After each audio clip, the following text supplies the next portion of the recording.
Welcome everyone to Living Love and Light. Today's another channel update.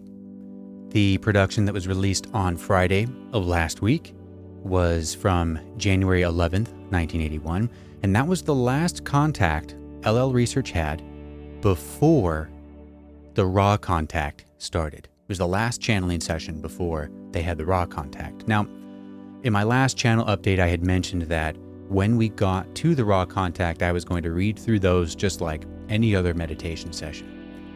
LL Research has reached out and kindly asked that I not do that I skip over those. The reason being, those sessions are already available in a wonderful audiobook that I highly suggest you get called Teaching the Law of One. And you can also go on their YouTube channel and I believe hear the original recordings on their YouTube channel. So those are already available. So I will oblige their request.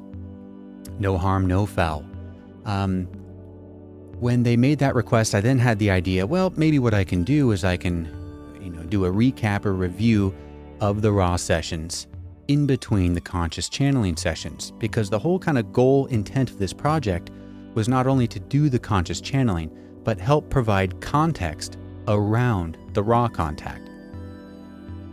And then my wife and I had our second child, and I threw that out the window because I ain't got time for that. So what I'm going to do two things. First, I'm going to continue with the conscious channeling. Maybe one day we'll get into covering the actual raw contact and maybe doing some discussion of that contact in the context of previous channeling sessions. Again, if you're familiar with the raw contact and the Law of One, you can quickly get the sense that Don is asking questions. You can get the sense there's a story behind why he's asking those questions. And, as you go through the conscious channeling, you get a sense for, some of the questions he's asking and why.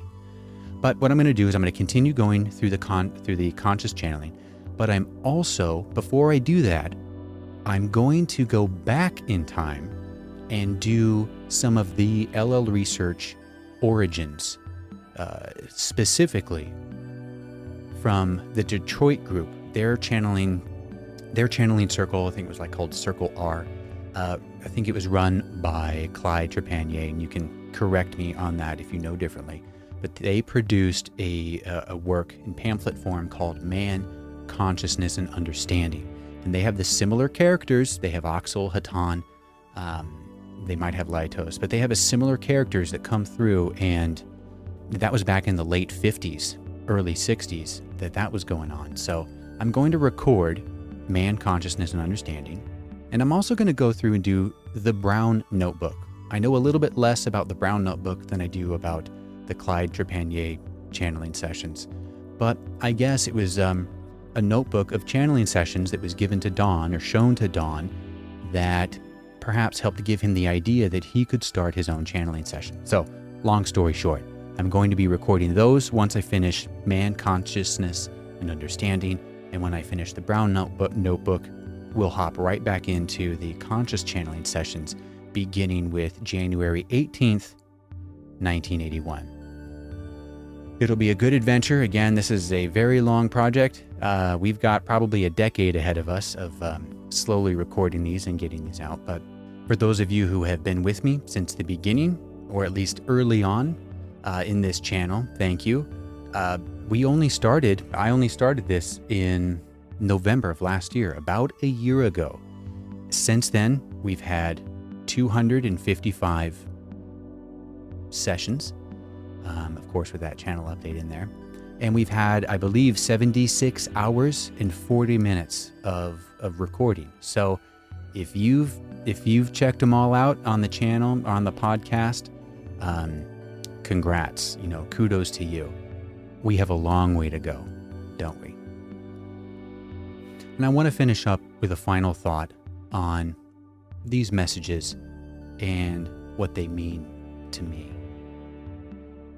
Because I've been struggling lately with staying positive, staying focused, given everything that is going on in the world.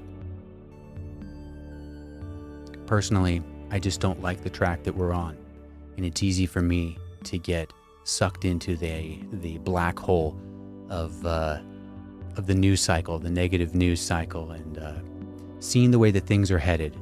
And when I get stressed out, reading these messages helps reorient me to stay positive, focus on what I can control. And they've just been, at the risk of sounding melodramatic, they've been a lifesaver. They've really helped. I hope they help you just an ounce of what they helped me, of how they helped me. I just wanted to throw that out there, that I'm going to keep doing this because, these help me, and they mean a lot to me. So thank you again for joining, and I'll see you soon.